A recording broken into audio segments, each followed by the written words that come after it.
You're listening to Range Minded from Independence Indoor Shooting. Before we get started, we want to remind you to check us out on Facebook and Instagram at Range Minded Podcast, where you can give us some feedback, suggest an episode, and share basically whatever you want with us. You can also find us on Google Podcasts, Spotify, Apple Podcasts, basically anywhere you can get your podcasts from. This is episode number 61, where we talk about the experience of taking an advanced firearms class. We cover things like pushing yourself out of your comfort zone to improve your shooting, learning what you need to work on, and where to go after you take the advanced class. As always, thanks for listening, and we hope you enjoy episode 61, The Advanced Classes of Pistol Shooting. Hello and welcome to Range Minded from Independence Indoor Shooting. My name is Mark Long, and I am joined by the one and only Steve Zimmerman. The one and only Steve Zimmerman with a new truck. Well, not a new truck, but it's new to me. It's a new to you truck. That's right. It's pretty fancy. Sorry, I was in the middle of taking a drink. I would have said something right there, but sorry. That's okay. Poor radio right there. What's the biggest difference between driving a small car now to a big truck? I'm not worried about getting hit as much. Yeah, not at all. You're probably worried about hitting small cars. And then paying for fuel. that part's a little worse. One time I borrowed one of my friend's trucks back in Illinois to drive up to Chicago to pick up some furniture. And I remember driving, doing like 80 on the highway, just cruising, could see, everything for miles because I was up high and the thing had a huge range. I made it, there and back, no problems or whatever. And I told him I'd fill it up and I used half a tank and it was $40 to fill that thing up. Just on half a tank. I'm like, yeah, I did want a truck. Now I definitely don't. I don't know. What's being in an urban environment that's not near as necessary. But if you're out here in the middle of nowhere in God's country, you kind of need to have something. Yeah, especially when the weather can get crazy. So, yeah. Well, it's exciting. So, speaking of exciting, I took a new class, which was the subject of our podcast today. Yes. Because this was a whole new class for me. It was the advanced pistol class. And who was your instructor? I know I ask that every time we talk about classes, but... Well, it's important, though. Bill was my instructor this time. Mr. Bill. So I figured we could talk about... I like him a lot, too. And we could talk about, the differences between, the basic and intermediate classes and the advanced class. Yeah. And, really what you learn and how it makes you that much better of a shooter even, too. Yeah. So, because have you taken, like, an advanced pistol class at all or anything? I've taken some one-on-one stuff with some guys that are pretty capable, but sure. nothing in a full-on class session. Yeah, so it was a good sized class. It was I think 6 or 7 of us, which Nice. is more than the 3 that we had in the intermediate class. But So, obviously, I was going to say, so when you went into that class, what were you expecting? Like, what did you perceive was going to be the case? well, the first thing is I thought it was going to be structured exactly like the first 2 classes. Obviously, in basic pistol, you have a lot of classroom time. You go through a lot of theory, and it's kind of slow paced. Intermediate, obviously, is pretty similar. A lot of classroom time, focused more on holster work. You do step it up a little bit. But with advanced pistol, we just went right out into the range. There was no classroom at all. Wow. So that was the big. Well, I guess that makes sense because you've covered it in the first 2 classes. Sure. And when I saw Bill, I said, "Are we going to head in the classroom?" He goes, "No, we're heading right into the range. We're jumping right in." Nice. And we started, I think, at a little before 6, and we finished at about 9:30. So it was about 3.5 hours worth of shooting, which was a lot of fun. And it was all drills. It was all drill focused. And, the only difference really is that they assume that the basics and that you know how to get, the pistol out of a holster safely and effectively. So you really do need those prerequisites first. Which just that skill in itself, if you plan on carrying not just a gun, but a knife or whatever tool you may plan on using as a defense item, deploying it is probably the most important skill to hone, I would say. 100%. I mean, if you can't even, deploy the weapon that you have, it's useless. Yeah. So, or you're just giving the bad guy a tool to use against you. right. And then you're completely screwed. So, but just assuming and not even assuming, but just, requiring that how to get this stuff done safely and effectively was important for the class. So it already set the bar a lot higher than what, I think a basic or an intermediate pistol class would be. Obviously, basic, there's no expectation of having much, if any, experience shooting a pistol. Yeah. And then with intermediate, obviously you have a little bit of an expectation of shooting and handling a pistol, but it's more holster work and focused on that. And it was interesting. This one, the advanced was focused a little bit more on speed, and I felt more challenged, which was cool. Yeah. And that's really where your development starts to take place, is when you feel like you're out of your comfort zone or challenged or almost even inadequate. I think in a way that's where you start to develop and grow. Because if you're comfortable, you're not learning anything. Right, you're just kind of sitting in that spot and you're not improving that you've been for a while. What I did enjoy too, though, is that I can shoot better than I thought I did, or better than I thought I could, rather. Nice. What were you shooting? What Walther? Why do you assume it was a Walther? Was it a Walther? It sure was. It was the trusty. It was the trusty PPQ. That thing. Nice. It's funny because, I've shot the same gun, with every competition that we've had over there, or with every class that I've taken, just because I know it and I trust it, and I know where the trigger is and how to manipulate everything, and I don't have to think about it. And I think that's one of the marks of a good pistol, and it could be any pistol, as long as you know how it works and can operate it, without thinking about it. Yeah, and it's important that it's not the Glock or the Walther or whatever. It's not that gun. It's how you use that gun, right? Exactly. It's not. You can argue, different guns all day, but if you can't shoot it well, there's no point in even having it. Right. Or you better go out and practice a lot more. Yeah, and I find myself, it's no surprise, right? I stick to my Glocks the most, but I still find myself mentally, I don't do it as much physically, right? As I should be, but mentally, I'm working on my appendix carry draw, or I will walk through the house sometimes, and even though it's not on my person, like I'll pull my shirt out of the way and kind of flinch as if I'm drawing a firearm out of my appendix carry. But it's not important. And it's not the gun; it's the deploying of the knowledge.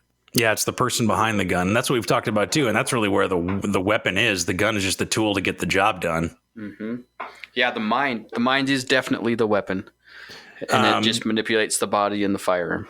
And the other thing is that I learned, we took the holster draw a little step farther, because in the intermediate class, they talk about, keeping your finger index and off the trigger until you're ready to shoot.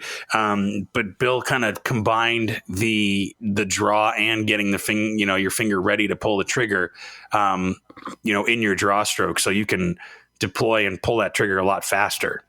Nice. Even to the point where, you can pull the trigger before you're even ready to shoot, which it was kind of interesting. I did that once or twice, not in an unsafe way, but it was, before the sights were even on target. It was easy for me to kind of get excited and get into the zone a little bit, and get faster rather than accurate, which I know that I need to work on. Everybody has something to work on. Sure. And you can press that trigger before your sights are on the target, and depending on the distance of the bad guy, you can still hit the bad guy if it's a close quarter shot. Right, and it's finding that wall of the trigger before it, before your sights are on target.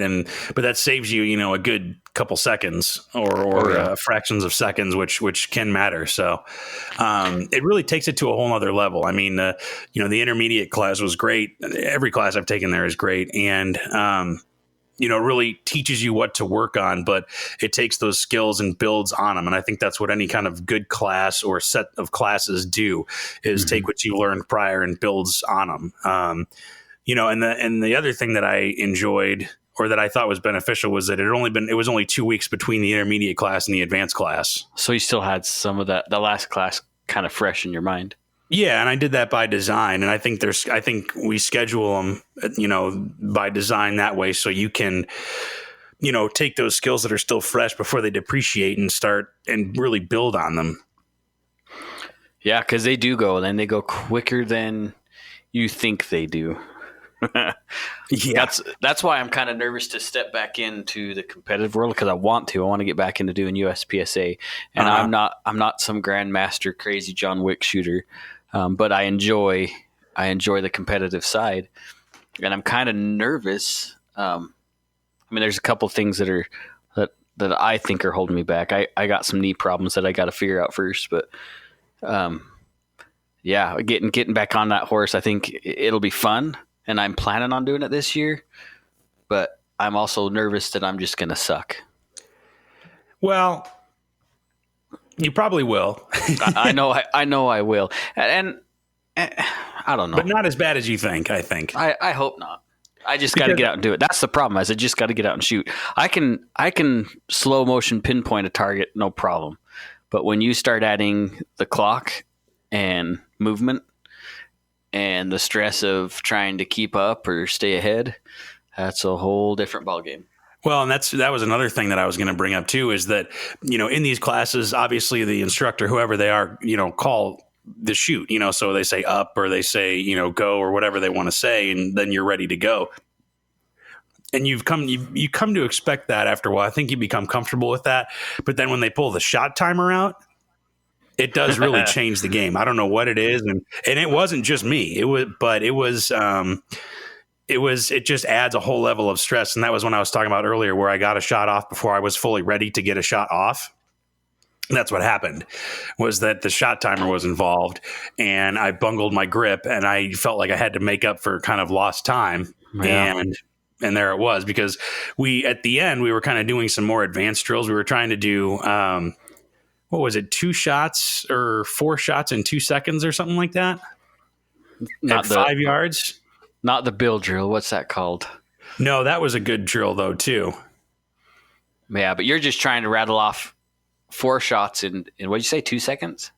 I think it was 2 shots, a reload, and 2 shots, or I can't remember. Oh yeah. No, that was the bill drill was 2 in a 3x5, 2 shots in a 3x5 playing card, a reload, and then 4 shots in an 8-inch circle. Nice. And I was able to do that, I think, in 5.3, which I was happy with. Have you shot El Presidente? Have you tried that one? No, I don't know what El Presidente is. So you set up 3 targets. Sorry, it's kind of getting off the weeds of a class, honestly. But no, that's all right. But it's a fun drill for people, if you're listening. It's a fun drill to set up if you have the means to do it. So you set up 3 targets right next to each other and do silhouettes. So it ends up being, let's see, 1, 2, 3, 4, 5, 6, 7, 8. So it's 10 rounds. So you start either from left to right or right to left. It doesn't really matter. In this case, let's start with the left target.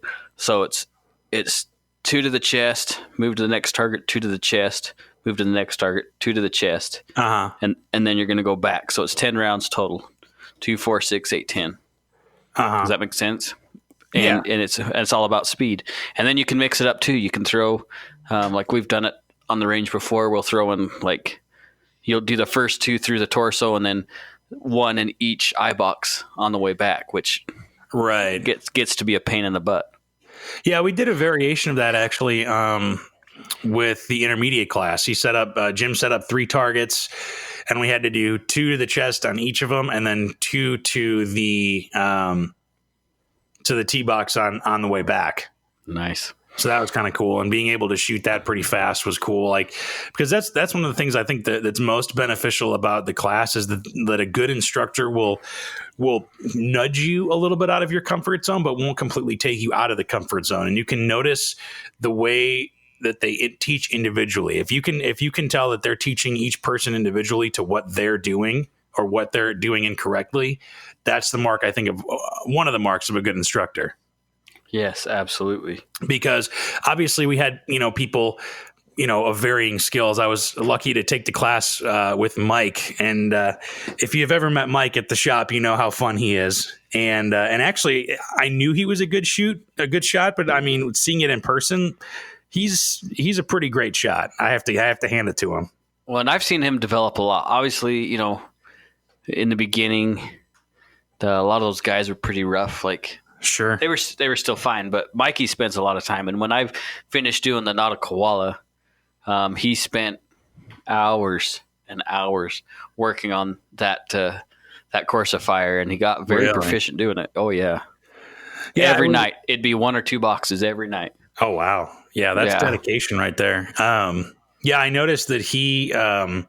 Because just in the spirit of fun, I was looking over at what his groupings were like compared to mine, and mine were able to tighten up after a little bit while. But I mean, he's got some pretty good groups that he was doing. And that last drill that we did, that was a couple shots in a couple seconds or whatever, he was able to pull it off, which was very impressive. But it was nice to have a friend take a class with me, so you can kind of compare and share tips and stuff like that. And there's I think having somebody there that provides a little bit of good, friendly competition to where you want to be, on your toes. I thought that was a good thing. Yeah, no, that's good. And it's always good to have a little bit of friendly competition. Yeah. Yeah. And, but, being able to see, it gives you, as long as you're a pretty decent shot, at least for me, I have noticed that in all the classes that I've taken at Independence, I'm pretty much right in the middle of the pack. I'm not the worst. I'm not the best. I'm usually somewhere in the middle. And that's kind of comforting because, okay, I know I need to improve and I know that there's things I can work on or whatever, but I know that I'm not the worst either. And so, that's kind of comforting to know as well. It just gives you a little bit more confidence you can handle yourself, at least for me. And that's where attitude comes in anyways. If you go in there overly confident and then you end up sucking, you're not going to have a good class. Yeah, you get frustrated real easy. And then if you're get frustrated rather.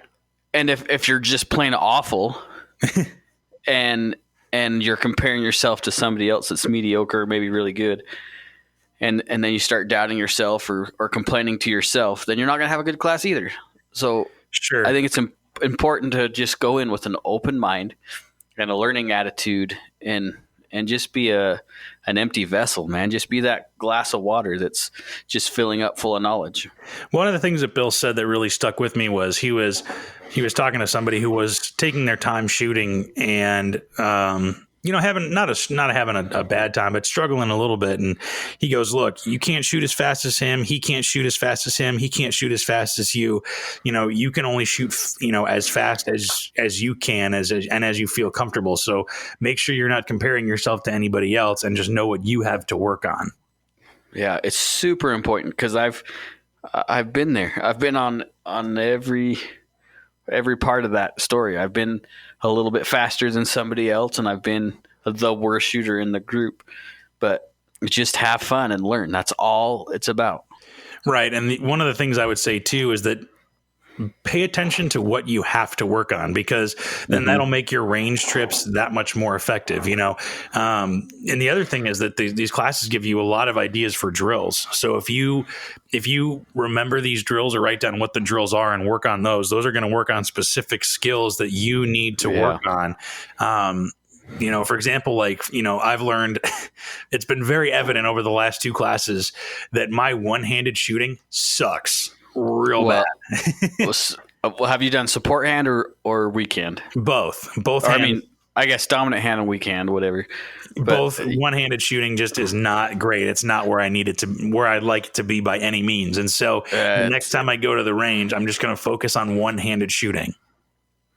It's difficult, especially if you go to the support hand side. I mean, it's like trying to throw a baseball or something with your non-dominant hand.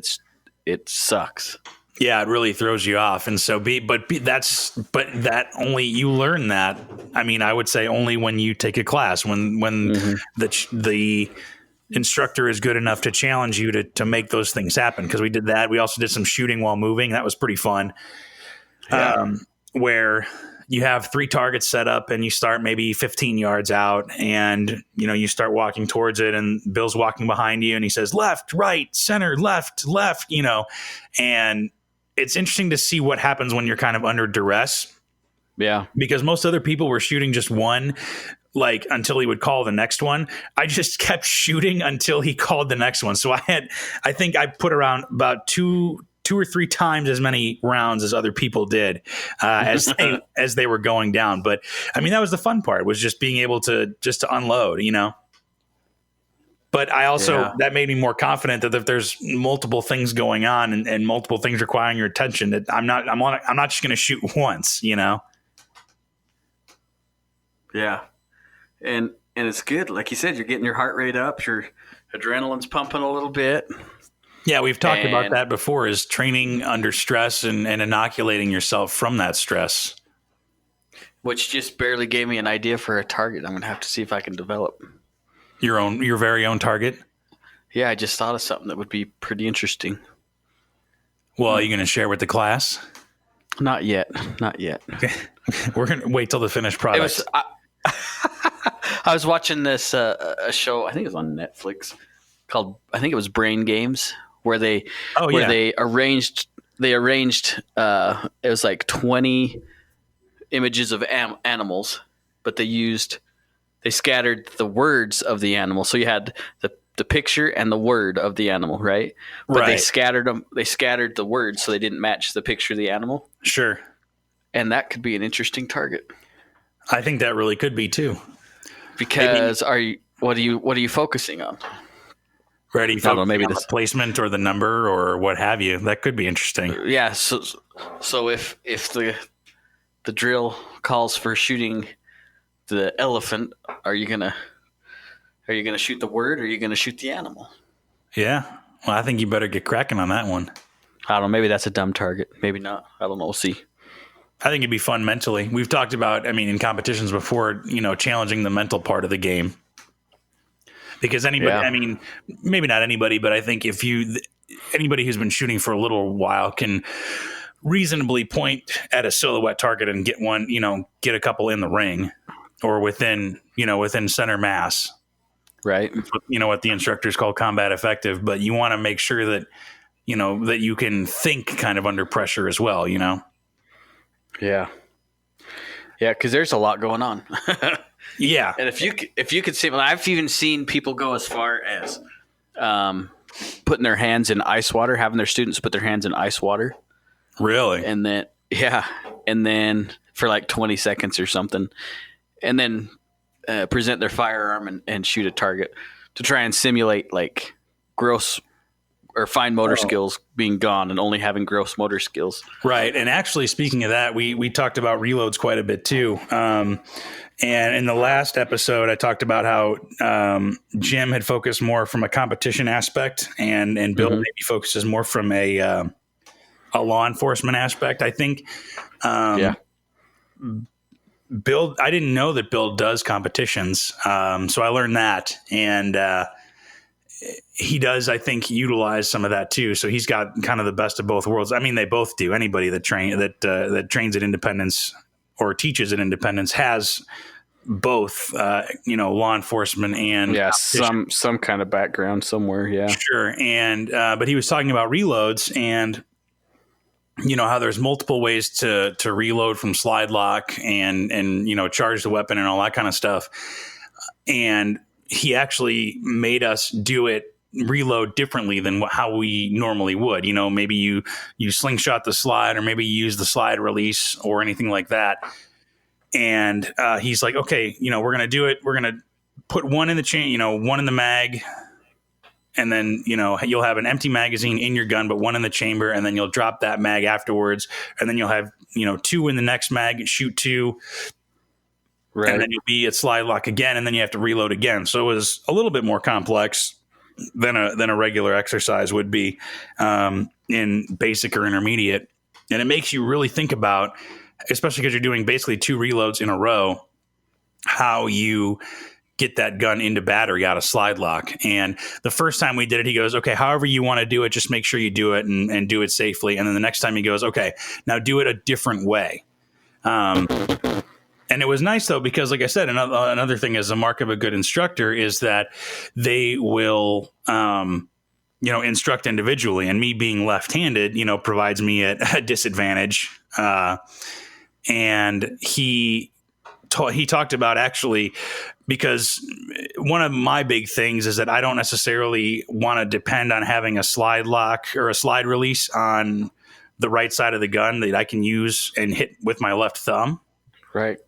Because not every gun has that. I mean, Gen 5 Glocks have those now, and my PPQ obviously does, but that's something I don't want to necessarily depend on, just in case, I guess. Yeah.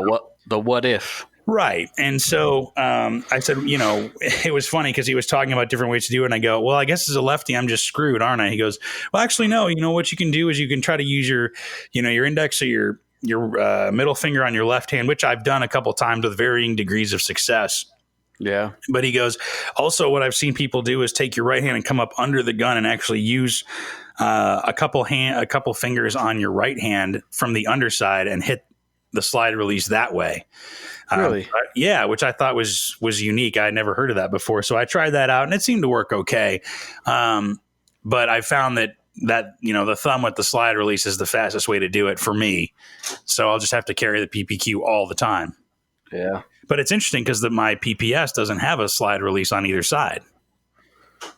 Yeah, that's one reason why I don't really like the PPS. I mean, it's great for a carry. It's a great carry gun. Right.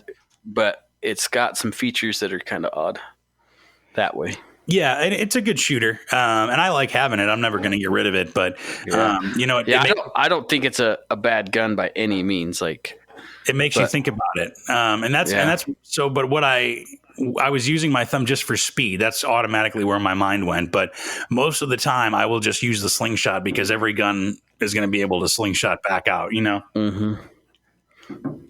So you really kind of deconstruct. Oh, go ahead. I was going to say there may be some malfunctions where you don't get to use the slingshot method, though. There might be some interruption in the cycle of that gun that you have to figure something else out. Sure. But it was interesting because you really start to deconstruct how you manipulate that pistol. And, when you don't think about it, what you're actually doing or what you're not doing. Right. So you really have to think about, how to do that stuff and practice, and practice deliberately, to get those habits into your head. Because, I mean, just from doing the competitions of the shop and had taking a couple classes beforehand, the slingshot was my kind of default, but being able to try out new things is a good thing to do. Maybe you can figure out something faster. Yeah. 'Cause you never know. You might just be stuck in a training scar where in reality there might be something that's more effective or efficient. Sure. Yeah, and that's and being in a training class, I think gives you that safe environment to do that, and you get feedback from instructors, and one of the things I noticed, or that was pointed out to me because I didn't notice it, was that in my draw stroke that I'm, instead of pulling straight up, you get a grip on the gun and pull straight up. That's the most effective way to draw the pistol out of the holster. I was drawing up and then swinging around to meet my other hand. Oh, really? Yeah. And I didn't know that. It had to be pointed out to me. But, when you're trying to get these drills done or whatever, you're not thinking about that. Yeah. So that gave me something to work on. And even like, a week later, I'm like walking down the hallway or whatever in my house or whatever. And I just make that motion, you make that grip and pull it up straight up and bring that elbow back. And you do what you have to do to kind of to think about that and make that a conscious thing. So then later it's not necessarily conscious, it's automatic. Well, I'm not going to lie. I even do it if I'm carrying like a cordless drill. I'll do this. I'll do the same thing. Like I'll just get that motion and just keep doing it. Almost unconsciously, right? Sure. Which is the point. You want to be able to do it in that same manner every time, but right. Yeah, And doing it, I've caught myself doing it with tools. Yeah. Doing it correctly is more important than doing it fast, because speed will come. But it is cool to see and be in a safe environment where you can do it as fast as you can, and maybe faster than you thought you could. Mm-hmm. It's good for So that's you. what I enjoyed about that. Yeah, like you said earlier, it gets you out of your comfort zone, and it pushes you to kind of train a little bit harder than maybe you would before, And I like that you guys did some holster work too. So what holster were you running? I've got my Safariland GLS, I think is what it is. It's a GLS or ALS. I can't even remember which one it is, but it's actually got a little thumb knob that you have to push, and it's pretty intuitive actually. Like, if I had a holster without retention, it would probably be the exact same draw, but thankfully I've used it enough to where it's, I'm going to get it out every time. Nice. Yeah. And Bill was like, "Oh, wow." With one of the drills, he goes, "Wow, you did that with retention too. Nicely done." I was like, "Okay, cool." Like, I got a compliment. Bill, I'll take that. I'll be done for the night now. Heck yeah. So that was pretty cool. But I got it originally just because being an RSO, that, that way, then it's in there no matter what happens, if anything happened, and don't have to worry Nobody's about going to be fiddling with it. Exactly. It'll stay where it needs to stay. So I actually really like it. And I've got it on that kind of a mid ride. So it's not necessarily like a thigh rig, but it's down there a little bit. So it's a little bit easier to grab than straight from the belt line. Yeah. And that makes a huge difference too. Having it just a little bit lower. And you'll see guys that like wear their thigh rigs way too low. Right. Yeah. But you're probably talking, you're probably like 2 inches lower than your belt line. Yeah, something maybe like that. two, maybe 3 inches or something, and just where your hand naturally goes, it's just a little bit easier to handle rather than reaching all the way up to your belt, And in most classes, I'd rather have an outside the waistband holster anyway, just because. And both instructors, Bill and Jim, and I would imagine Leroy and John would say the same thing: is that as long as you get the draw stroke correctly, you're going to do it right from whatever position, whether that's 4 o'clock, whether that's inside the waistband, outside the waistband, from appendix. You just have to know the correct, mode of operations for it. Yeah. So yeah, and wherever you're placing that holster, and I know we beat this horse probably a lot, but just dry practice and dry practice and dry practice that stroke to get it out correctly. Well, and that was one of the surprising things. I mean, it was after I thought about it, it wasn't that surprising, but it's just like kind of surprising to hear. He goes, the first 1,000 times that you draw out of the holster, it's probably going to suck. But after 1,000 times, it gets a little bit better, and you kind of learn a little bit. And I mean, I started thinking like, man, have I drawn from the holster 1,000 times? Probably not. I've done classes and competitions and whatnot, but maybe I'm halfway to 1,000. I don't know. Yeah.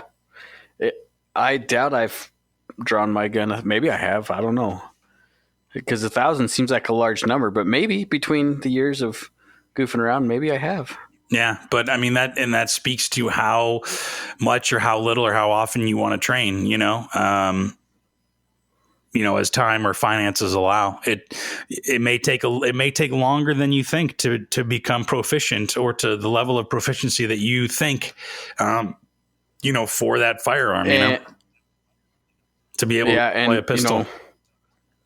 And you probably, once you reach that level of proficiency in your mind of being awesome, then you need to challenge yourself a little bit more. You either need to be faster, or hold yourself accountable to be more accurate, something, because you should never get to where you're complacent in one spot. Well, I'll tell you what, taking the advanced class does kind of put that into perspective, because the intermediate, I came off of that feeling pretty good and pretty confident, and I would get nervous at the beginning of the class, or whatever, but the end of the class, you can always you get that feeling of like, man, I'm shooting really good. Like I know what I'm doing and blah, blah, blah. And that last drill, like I talked about, I bungled my grip and screwed everything up and got a shot off that didn't even hit the target or whatever. And I didn't leave the class frustrated. I left the class wanting to do that drill again and practice a little bit more. So it really does give you perspective about, you do have stuff to work on and you think you're good at at everything, but you've got some stuff to work on and there's people who do it better than you, Oh yeah. If you're the best person in that class, then it's time to take that next level, whether that's going to competitions or, maybe one-on-one instruction or something like that. Yeah, absolutely. You need to step it up. Don't get lazy. Well, that's the cool thing with that's talking from experience. That's the cool thing with independence, though, is that, even with the advanced pistol now, I still have a couple more to take. There's the low light, which I'm actually wanting to try out when next time that happens. And I think there's even one past that, where you can expand your skills a little bit more. And, just because I'm good at pistol shooting relatively doesn't mean that I know anything about shooting a shotgun or a carbine. And there's a carbine class coming up that hopefully I'll be able to sneak into and we'll be able to report on that as well. Man, maybe I should sneak into that class. Well, it's coming up and you're due to come back. So that'd be fun. I love carbine work. I've never taken a class on I know the basics, the manual of arms of a carbine and shooting an AR, but I think having some real instruction and methods. And I imagine John Rhodes is probably teaching that class. Yeah, he's the guy teaching that class. I've never actually met John, but I've heard good things.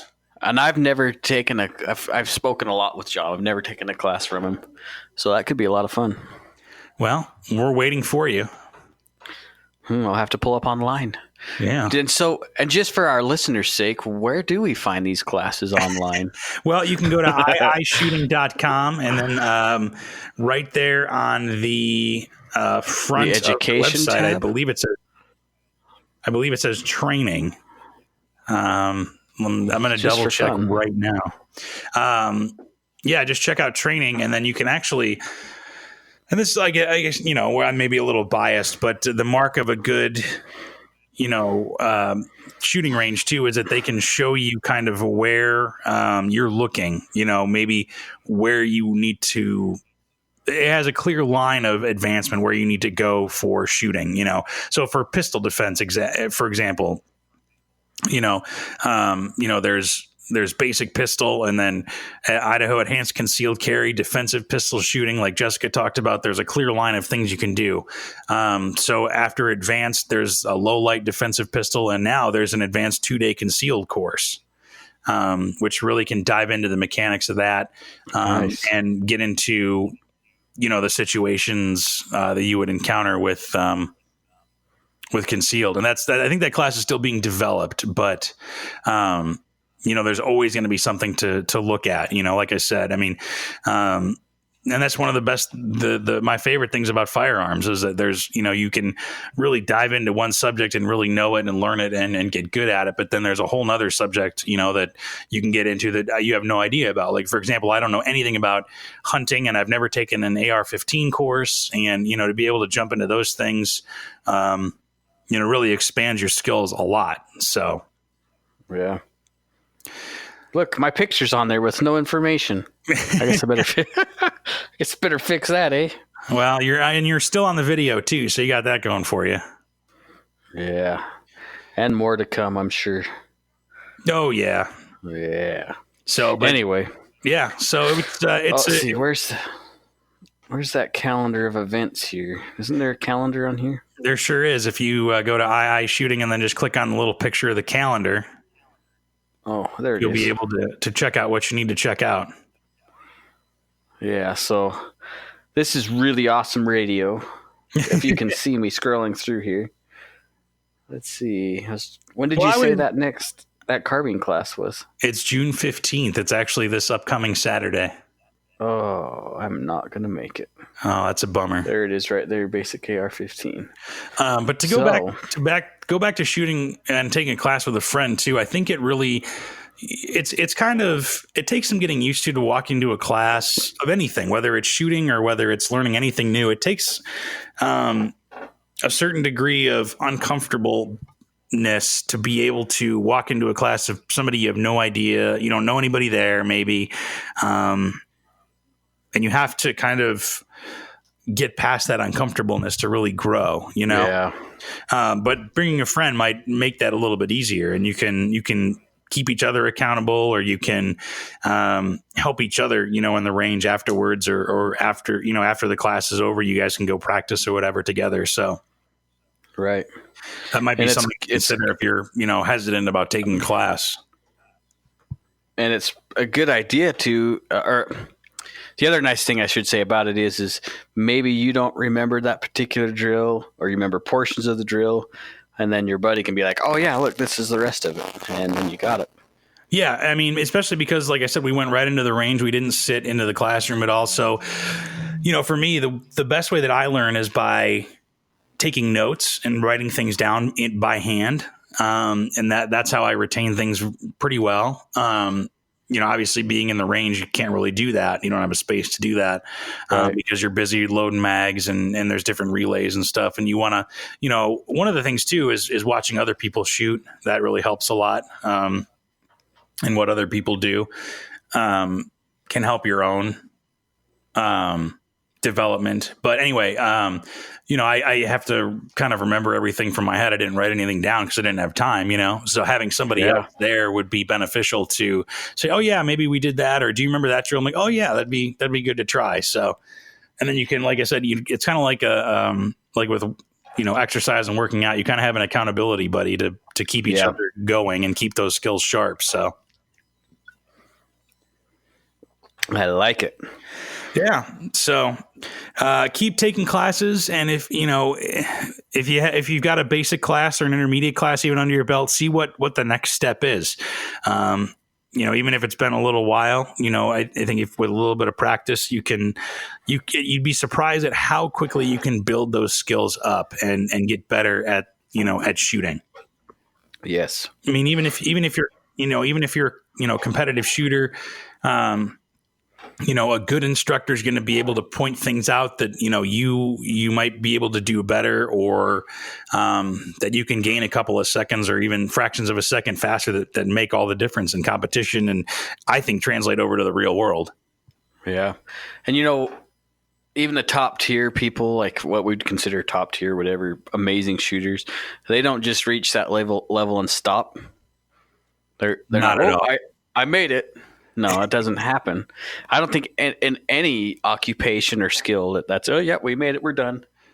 It doesn't happen. Yeah, there's no nirvana when it comes to shooting. You don't, you know, just get there and then enjoy being there. You keep working on what you need to work on. I think my biggest discovery with taking classes and advancing through the courses that we have at Independence is you learn more of what you need to work on. You become more aware of what you need to work on. Yeah. And I think that's the most important thing, because that's half the battle. If you know what you need to work on, then you have the problem in front of you. You just have to spend the time to do it. Yeah. So go take classes. It's good for you. And, you know, even if you need to travel, you know, that's, I think, one of the things that I want to do, maybe not this year, but next year is take a weekend and take a multi-day class, whether that's at Independence or, you know, somewhere in the Northwest. Well, the nice thing about Idaho, and not just because there's a lot of gun manufacturers like we've talked about before, right? But there are a lot of good places to train and to learn. There's some pretty credible instructors that aren't very far. So I would say about a day's drive. Yeah. Yeah. There's some pretty good instructors just in Idaho, and then in the region as well. Mm-hmm. It's totally worth it to just do some homework, and if you got the pocketbook to do it, it's worth it.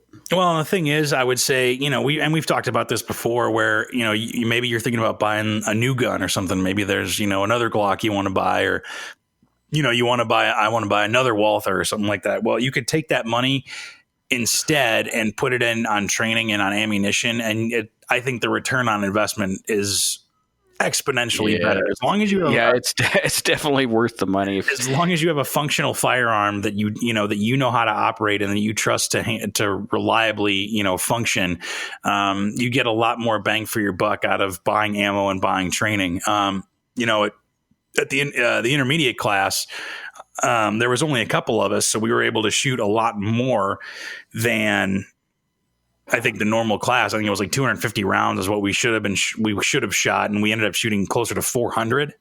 Nice. Which is the most I've ever shot. And you really do. Yeah, that's a lot of shooting. It's a lot of ammo, and you learn in a day. Yeah, and you learn how to shoot more, and you learn when you fatigue, and you learn what happens to your shooting when you fatigue.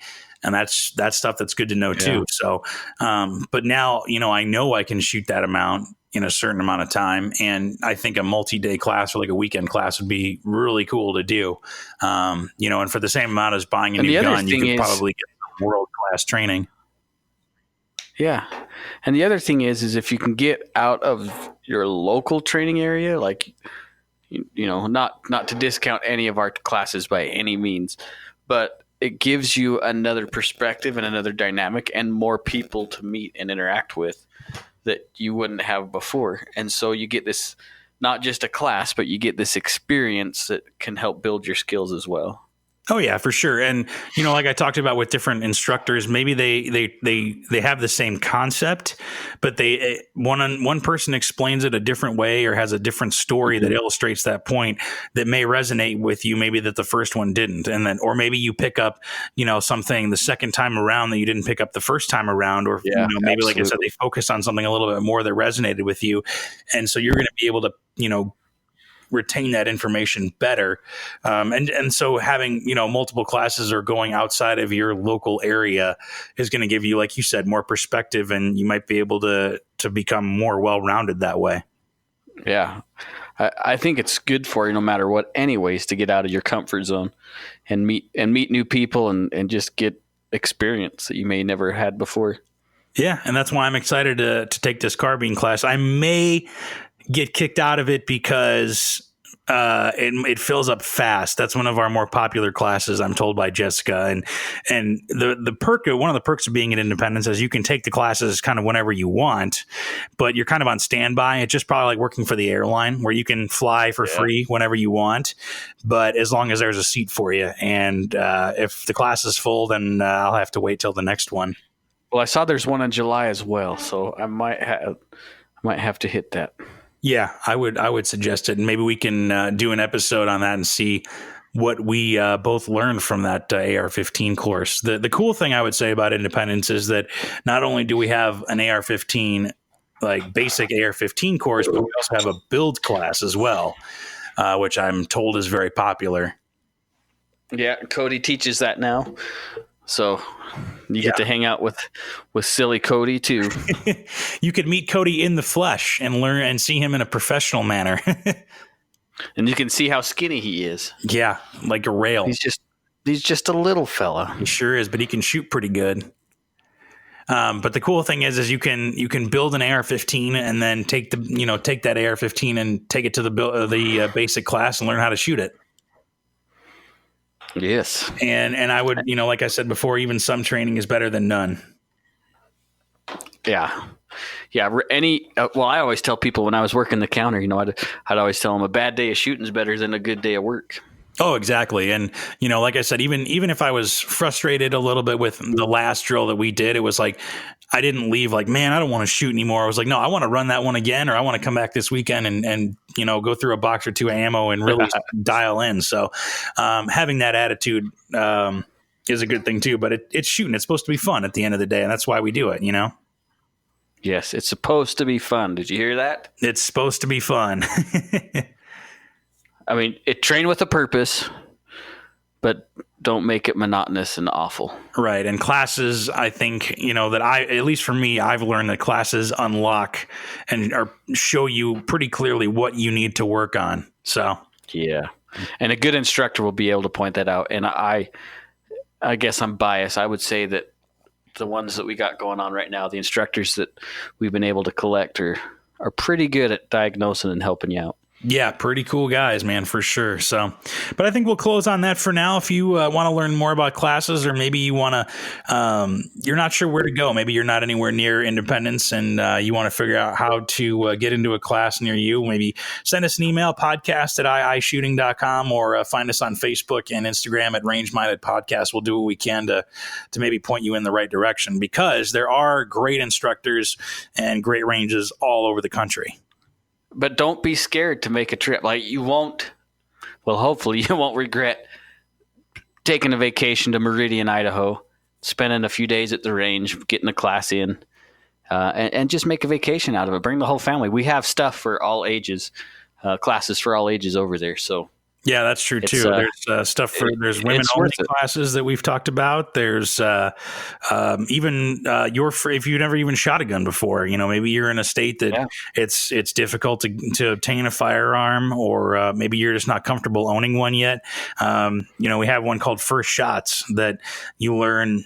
You don't need any prerequisites or any experience to shoot a firearm, and we'll train you up how to do it, and you'll leave with that knowledge afterwards. So yeah, it's totally worth it. Yeah, so but get a hold of us, and we'll be happy to point you in the right direction as well. So you have anything else to add, Steve? I do. I was going to say, if you've liked what you've heard today, go ahead and just share this episode with your friends. Let everybody know where to find us. Honestly, you can find us anywhere free podcasts are sold. Yeah, we've one of the the biggest things about the podcast is showing people that guns are just tools, and that they're part of life, and it's all through education and kind of demystifying how the firearms world. So maybe you've got some friends that are anti-gun, or somebody and you can do your part to share the podcast and help them see the light. Yeah, absolutely. So, and then, if you have an episode suggestion too, maybe there's something you want to hear, let us know as well. Yeah, or something that we've touched on that didn't get, we didn't go deep enough for you. Something that we can make an episode about, let us know. We'll be happy to do that. We're happy to make that happen. So, but for now, we'll close on that, and we'll talk to you next time. Right arm. All right. Thanks. See ya. Thanks for listening to Range Minded. Find us online at Range Minded Podcast on Facebook, or send us an email at podcast@iishooting.com. We're always happy to get feedback, episode suggestions, whatever you want to send us, really. And be sure to subscribe to us on Apple Podcasts, Google Podcasts, Stitcher, and pretty much wherever else you get your podcasts from. Thanks for listening, and we'll see you next time.